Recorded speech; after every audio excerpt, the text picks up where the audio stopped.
오늘은 급기야 야곱이 라반을 떠나는 장면을 기록하고 있습니다.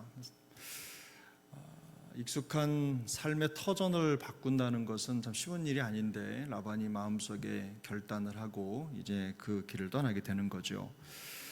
야곱은 아내들에게 하나님의 사자가 꿈에 자기에게 말해 주었던 내용들을 자세하게 설명합니다.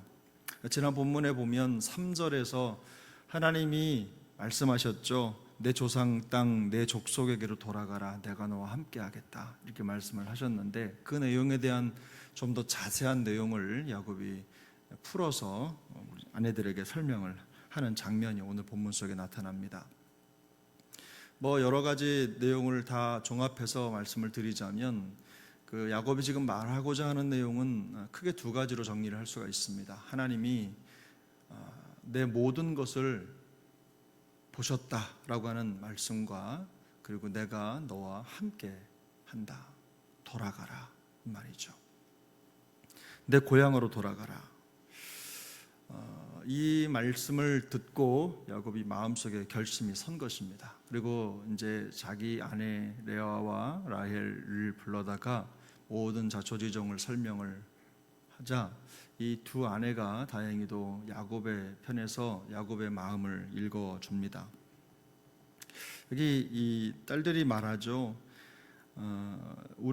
아버지가 우리를 외국인처럼 여겼다.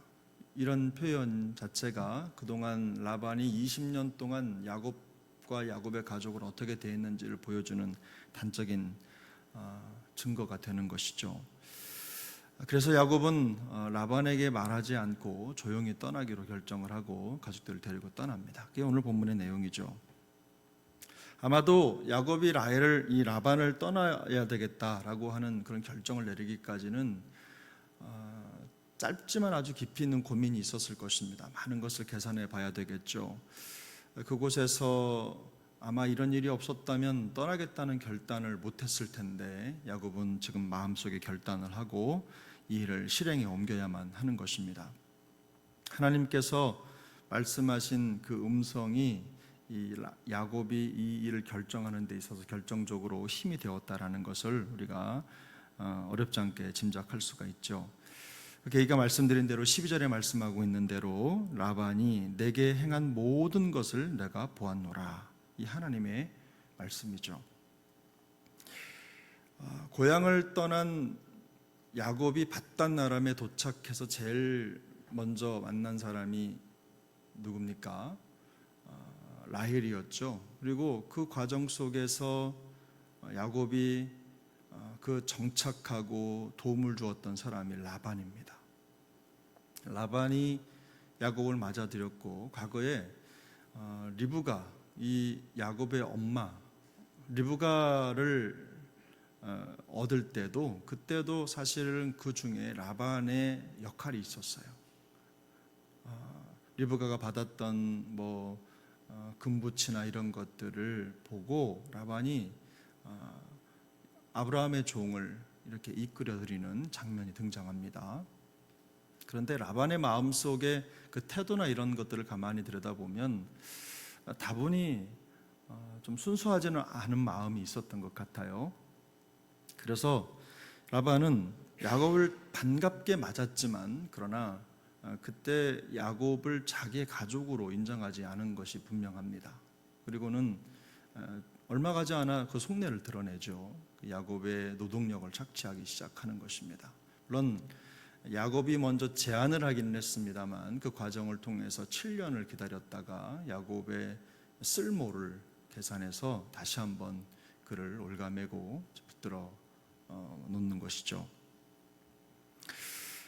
일을 할 수 있습니다만 그 일하는 과정 속에서 라반이 야곱을 어떻게 생각했느냐 하는 것이 결정적인 계기가 되는데 10번이나 품삯을 변경했다. 야곱이 그렇게 얘기하고 이 딸들이 아버지가 우리를 나그네처럼 취급했다라는 것은 라반이 야곱과 그의 가족들을 진짜 가족으로 생각하지 않았다는 겁니다. 딸과 결혼을 해서 사위였지만 야곱은 라반에게 받아들여지지 못한 거죠. 지지를 받지 못한 것입니다.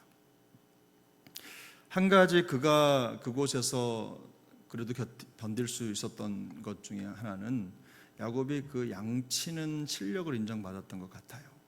그래서 야곱을 붙잡아 두어야 하는 이유가 있었던 거죠. 야곱은 그런 과정을 통해서 그곳에 머무르러 있게 되고 그 시간이 20년이나 지나게 된 것입니다.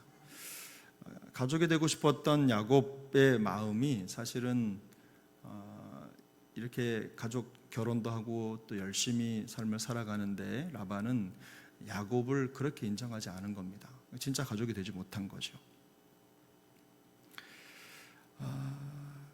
그래서 레아와 라헬을 바꿔치는 수법으로 시간을 더 연장하고 그 야곱을 통해 취할 수 있는 이득을 최대한 취하는 것이 라반에게는 최대의 목적이었다라는 것을 우리가 성경을 읽으면서도 알 수가 있습니다.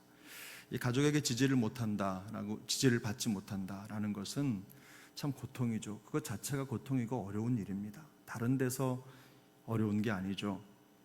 뭐 가난해서 힘들어서 어려워지겠습니까? 그 또한 어려움이겠지만 그러나 야곱이 그 바단 아람 타향살이를 하면서 오랜 시간 그렇게 성실한 삶을 살았음에도 불구하고 가족으로서의 지지를 받지 못한다라는 것은 그에게 있어서 참 고통이었을 것입니다.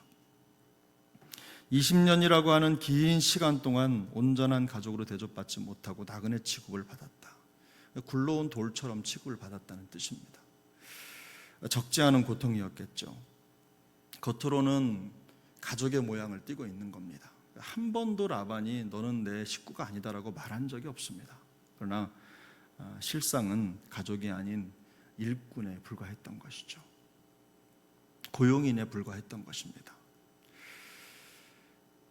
야곱의 성실함과 말씀드린 대로 그의 능력이 탁월했다는 것, 그래서 그가 그나마도 내침을 당하지 않았다는 것, 바로 그것이 야곱이 그곳에서 있을 수 있었던 이유 중에 하나입니다. 냉소적이었던 거죠. 그 냉소를 견뎌야만 하는 야곱의 심정이나 상황을 가만히 생각해 보면 지금 참 쉽지 않았겠지만 결국 결단의 순간을 맞이했을 때 그때 떠나야 되겠다 생각한 것은 바로 이런 과정이겠죠. 하나님이 나타나신 겁니다.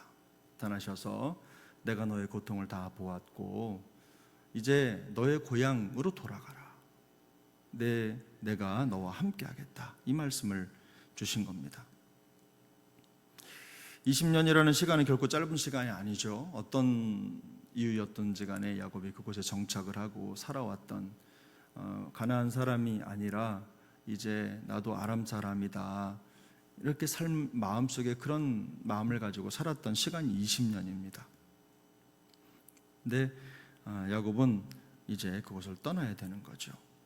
그래서 하나님이 그를 이끌어내시는 겁니다. 익숙한 삶의 자리를 떠날 때는 두려움이 있습니다.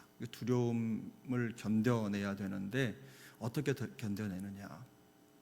야곱은 바로 하나님의 음성으로 기둥을 삼은 겁니다. 하나님이 함께 하시고 하나님이 지켜주시겠다. 이 말씀을 하셨을 때 그때에 야곱은 힘을 얻고 마음의 결단을 하게 되는 거죠. 라반은 그를 나그네 취급하고 외인 취급하고 굴러온 돌을 취급했을지라도 하나님은 그를 여전히 지켜보셨고 그를 지지하고 도와주고 계시다는 것을 깨달은 것입니다.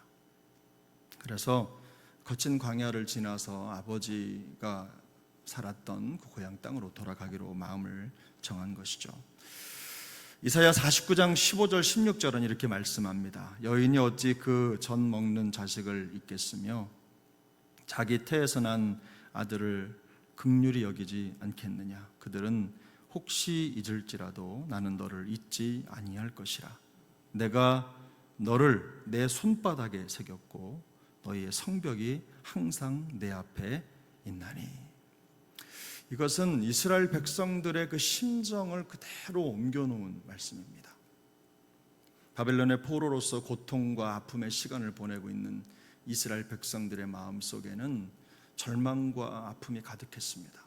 하나님이 우리를 버리셨다. 하나님이 우리를 기억하지 못하신다. 더 이상 우리를 주목하지 않으신다 라고 하는 깊은 절망에 빠진 거죠. 그러나 하나님은 이사야 선지자의 고백대로 단 한 번도 그를 버리신 적이 없습니다. 그들을 지키시고 여전히 그들의 미래를 준비해 가고 계시다는 것을 너무나 잘 알고 있었기 때문에 이사야는 이렇게 하나님의 마음을 그들에게 전하고 있는 것입니다. 하나님은 우리의 성벽이시다. 하나님은 우리의 보호이시다. 하나님은 우리의 미래이시다. 너희가 그런 고통 속에 있을지라도 하나님은 여전히 하나님을 찾는 너희를 찾고 또 지키신다.